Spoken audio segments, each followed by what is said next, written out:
आज हम देखेंगे डीमन स्लेयर सीजन 3 के एपिसोड नंबर 2 को। अगर आपने इसके पिछले एपिसोड को अब तक नहीं देखा है तो पहले उसे जरूर देख लीजिए, उसकी लिंक आपको डिस्क्रिप्शन में मिल जाएगी। तो चलिए जानते हैं आगे की कहानी को बिना किसी देरी के एपिसोड नंबर 2 के साथ, जिसका नाम है योरीची टाइप 0। तो पिछले एपिसोड में हमने देखा था कि तांजीरो स्वॉर्डस्मिथ विलेज आता है अपने लिए एक नई तलवार बनवाने के लिए। मित्सुरी से उसे पता चलता है कि विलेज में एक सीक्रेट हथियार छुपा हुआ है जिससे तांजीरो और भी पावरफुल हो जाएगा। अगली सुबह तांजीरो उस हथियार को ढूंढने निकलता है तो उसे जंगल में मिस्ट हाशिरा मुइचिरो दिखाई देता है, जो कि एक 10 साल के बच्चे से बहस कर रहा था। वो लड़का मुइचिरो से कहता है कि चाहे कुछ भी हो जाए वो उसे चाबी नहीं देगा और ये भी नहीं बताएगा कि इसे इस्तेमाल कैसे करते हैं। हम इस बच्चे के पीछे किसी तरह की मूर्ति या रोबोट को खड़ा देखते हैं। तो दोस्तों ये कोई इंसान नहीं बल्कि एक रोबोट है। तांजीरो ये सब दूर से देख रहा था और उसे लगता है कि उसे इनके आपसी मामले के बीच नहीं आना चाहिए। अब मुइचिरो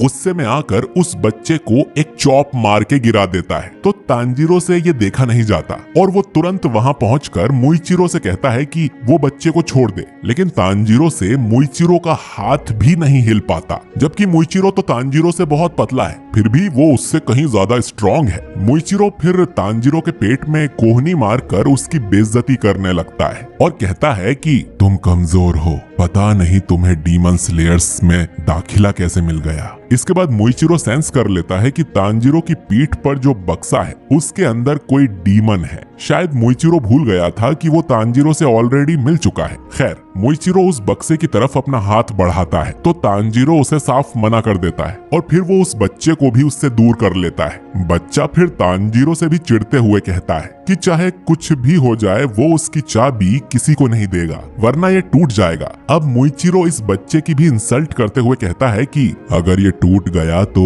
एक और बना लेना। तुम्हें पता है तुमसे बहस करते हुए अब तक कितने लोग मारे गए होंगे। एक हाशिरा का समय तुम जैसे लोगों से कहीं ज्यादा कीमती होता है। तुम सिर्फ हथियार बना सकते हो, उससे लड़कर किसी की जान नहीं बचा सकते। तो अब अपनी हैसियत में रहो और चाबी मुझे दो। तांजीरो फिर मुइचिरो के सामने आता है और फ्रस्ट्रेशन में कहता है कि मुझे तुम्हारा बर्ताव बिल्कुल पसंद नहीं आया, तुम कितने बुरे हो। तांजीरो आगे कहता है कि एक स्वॉर्डस्मिथ होना भी बहुत जरूरी काम है। अगर ये लोग तलवार बना के नहीं देंगे तो हम लड़ेंगे कैसे। तलवारबाज और स्वॉर्डस्मिथ दोनों को एक दूसरे की जरूरत है। मुइचिरो फिर तांजीरो की बात काटते हुए बोलता है कि मेरे पास तुम्हारी बोरिंग स्पीच सुनने का टाइम नहीं है। फिर वो तांजीरो की गर्दन पर एक चॉप मार के उसे बेहोश कर देता है। हम देखते हैं कि होतारू भी एक पेड़ के पीछे छुपकर इनकी बातें सुन रहा था। तांजीरो के बेहोश होने के बाद वो उनके पास आता है, लेकिन कुछ ही देर में तांजीरो जागने लगता है। तो ये देख होतारू यहाँ से भाग निकलता है। जागने के बाद तांजीरो पूछता है कि क्या होतारू यहाँ आए थे, जिस पर वो बच्चा झूठ बोलता है कि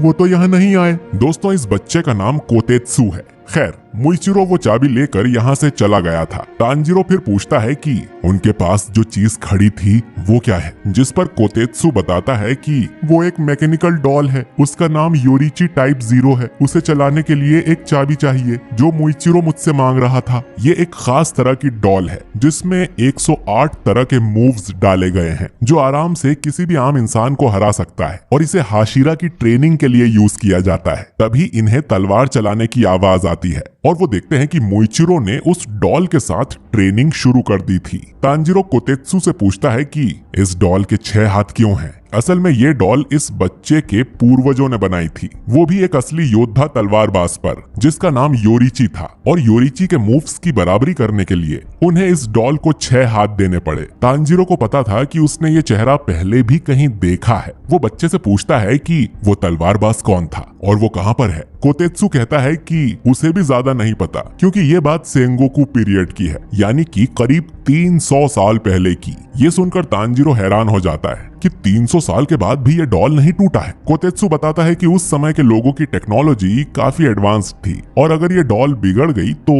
इसे ठीक नहीं किया जा सकता। इसीलिए कोतेत्सु मुइचिरो को चाबी नहीं दे रहा था। तांजीरो मुइचिरो को लड़ते हुए देखकर काफी इंप्रेस हो जाता है। वो उम्र में उससे छोटा है लेकिन कहीं ज्यादा टैलेंटेड है। अचानक एक तीखी आवाज उन्हें सुनाई देती है। ये आवाज मुइचिरो के कासुगाई क्रो की थी। वो कहती है कि टैलेंटेड हो भी क्यों ना, आखिर वो एक सन ब्रीदिंग विल्डर का वंशज है। दोस्तों सन ब्रीदिंग को सबसे पहला ब्रीदिंग फॉर्म माना जाता है। तांजीरो कहता है कि लेकिन ये तो सन ब्रीदिंग को यूज नहीं कर रहा, जिस पर कासुगाई क्रो तांजीरो का गाल काट लेती है उसके ओनर की बेइज्जती करने के लिए। तांजीरो को फिर याद आता है कि उसने योरिची को अपने सपने में देखा था, जिस पर क्रो तांजीरो से कहती है कि तुम पागल हो क्या? 300 साल पहले का योद्धा तुम्हारे सपने में कैसे आ सकता है? तांजीरो कहता है कि शायद मैं सच में पागल हो गया हूँ, जिस पर कोतेत्सु बोलता है कि ऐसा नहीं है, हो सकता है कि तुमने अपने पूर्वजों की मेमोरी देख ली हो। इस विलेज में ये बातें अक्सर होती रहती है कि हमें हमारे पूर्वजों के जीन्स के साथ साथ उनकी मेमोरीज भी मिलती हैं। तो तांजीरो ने अपने सपने में जो देखा था वो उसके किसी पूर्वज की मेमोरी होगी। ये सुनकर तांजीरो को थोड़ी राहत मिलती है। फिर अचानक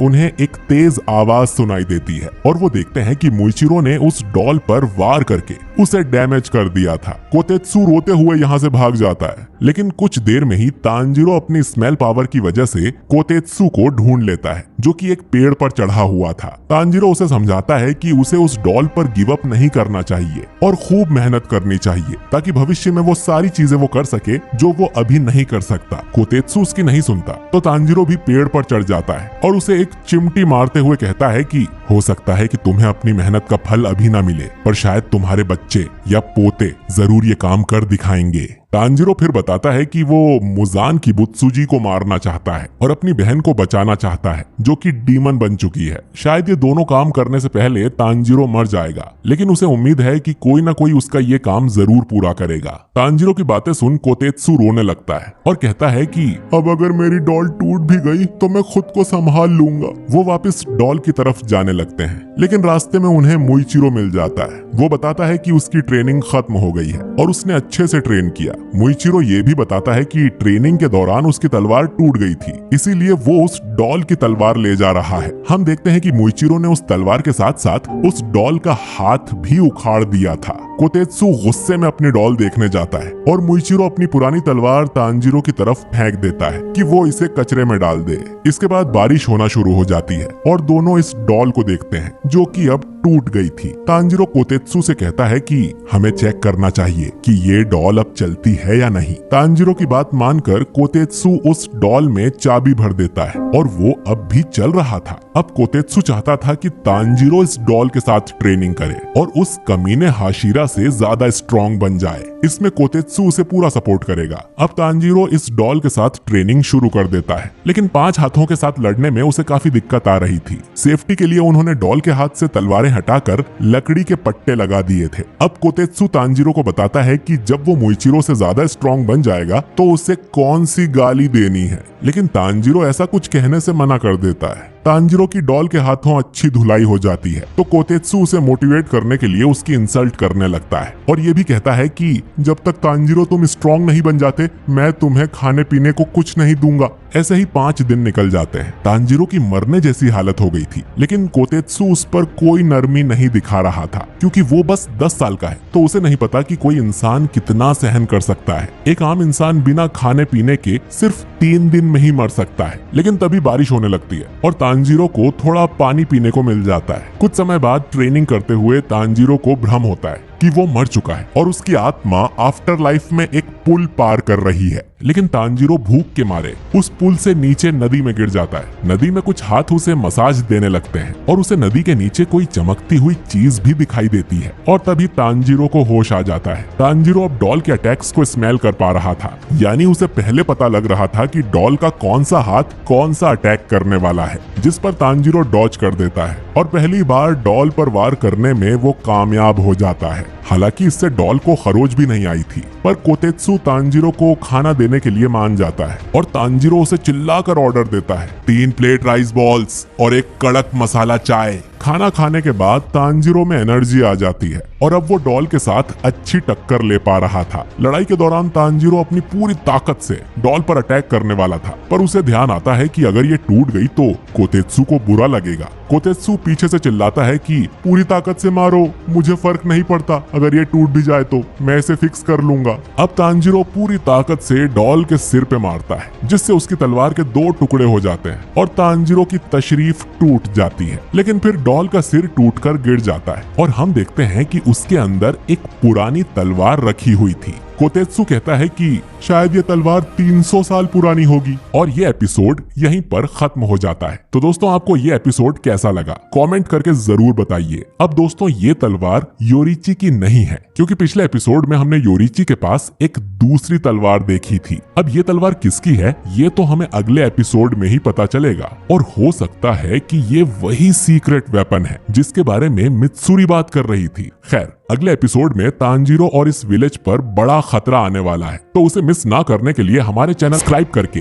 बेल आइकन जरूर दबा दीजिए, और अगर वीडियो पसंद आया है तो इसे लाइक और शेयर भी कीजिए। मैं मिलता हूँ आपसे बहुत ही जल्द एक नए वीडियो के साथ।